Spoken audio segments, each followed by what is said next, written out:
जय श्री राधे कृष्ण दोस्तों, कैसे हैं आप सब? आई होप आप सभी बहुत अच्छे होंगे। तो चलिए आज बात करते हैं देवउठनी एकादशी के व्रत के बारे में।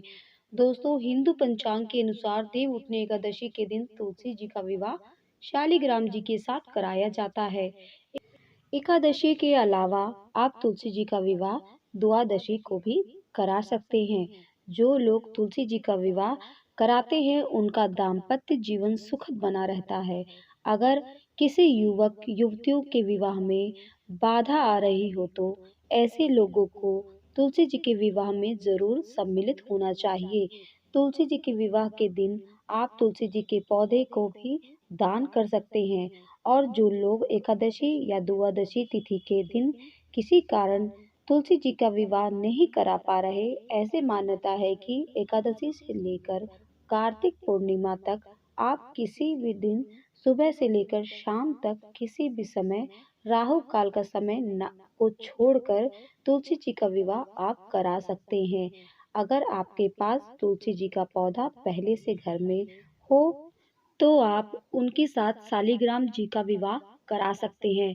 शालिग्राम जी एक पत्थर के रूप में होते हैं। अगर आपके पास नहीं हो तो आप अपने आसपास किसी मंदिर में से पुजारी जी से मांग कर शालिग्राम जी को लेकर उनका विवाह कराने के बाद उन्हें फिर मंदिर में वापस कर सकते हैं। अगर आप अपने घर में शालिग्राम जी की पूजा करते हैं तो बहुत ही अच्छी बात है। लेकिन शालिग्राम जी की पूजा करने में बहुत सारी बातों का ध्यान रखना होता है। उनकी पूजा के नियम जो हैं वो बहुत ही कठिन होते हैं। इसीलिए शालिग्राम जी की पूजा कर पाना संभव नहीं होता। तो यदि आपके पास या आसपास में शालिग्राम जी ना हो तो आप ऐसे में भगवान विष्णु की मूर्ति के साथ में या तस्वीर के साथ में भी तुलसी जी का विवाह करा सकते हैं। बस ध्यान रहे, आपके पास जो मूर्ति या तस्वीर हो विष्णु भगवान की, उसमें उनके साथ लक्ष्मी जी नहीं होनी चाहिए। जिस पौधे से आपने तुलसी जी का विवाह किया है, आप चाहें तो उस पौधे को दान भी कर सकते हैं। तुलसी जी के पौधे को आप किसी मंदिर में भी दान कर सकते हैं या आप किसी नदी के किनारे, तालाब, सरोवर में भी किसी पवित्र जगह पर लगा भी सकते हैं। तुलसी जी का विवाह कराने से परिवार में सुख शांति बनी रहती है। अगर आपको किसी प्रकार की आर्थिक समस्या हो तो वो भी दूर हो जाती है। हर प्रकार की बाधाएं एवं दुर्भाग्य दूर हो जाते हैं। अविवाहित कन्याओं को अच्छा जीवन साथी प्राप्त होता है। जो लोग तुलसी जी का विवाह कराते हैं, आज के दिन उन्हें कन्यादान करने जितना पुण्य प्राप्त होता है। जो निसंतान दाम्पत्य है, कहते हैं कि हमारे हिंदू धर्म में कन्यादान महादान में से एक माना जाता है और सभी को कन्यादान जैसा महापुण्य मिलना ही चाहिए।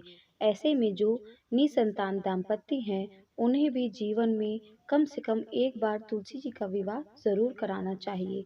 ऐसी मान्यता है कि देव उठान एकादशी के बाद भगवान श्री हरि जिनकी मनोकामना सबसे पहले पूरी करते हैं, जिनकी विनती सबसे पहले सुनते हैं, वो तुलसी जी ही होती हैं।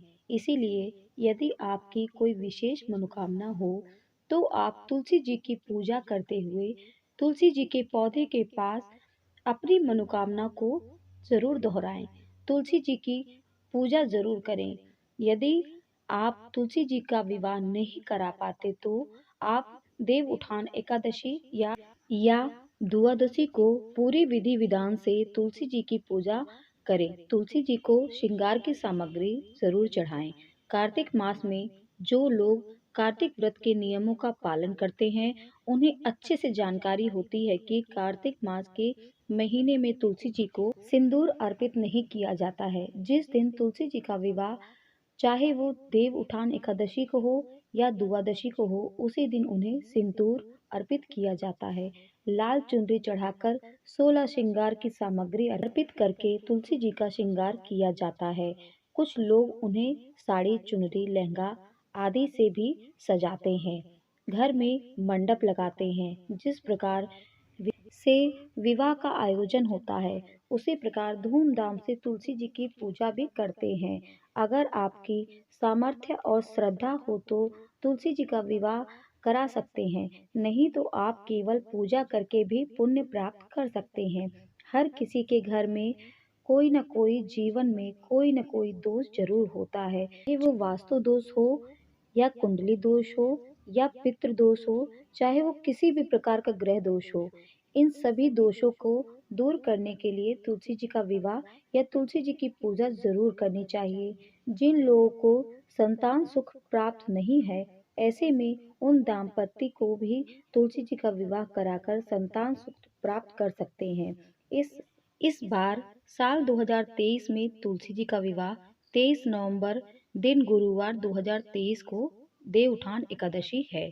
आप चाहें तो इस दिन तुलसी जी का विवाह करा सकते हैं, या आप 24 नवंबर दिन शुक्रवार को द्वादशी को भी आप तुलसी जी का विवाह करा सकते हैं।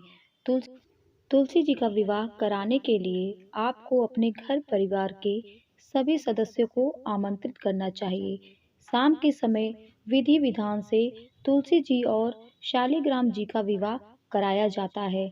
जिस प्रकार से वर वधु को सजाया जाता है, उसी प्रकार से तुलसी जी और शालिग्राम जी को भी सजाया जाता है, उनका श्रृंगार किया जाता है और फिर तुलसी जी और शालिग्राम जी को पीला वस्त्र या लाल चुनरी चढ़ाकर, कलावा बांधकर, मौली जिसे आप रक्षा सूत्र भी कहते हैं, उसमें 3 गांठें लगाकर उनकी परिक्रमा कराई जाती हैं, यानी फेरे दिलवाए जाते हैं। परिवार का कोई भी सदस्य अपने हाथ में शालिग्राम जी को लेकर तुलसी जी के पौधे की परिक्रमा कराता है।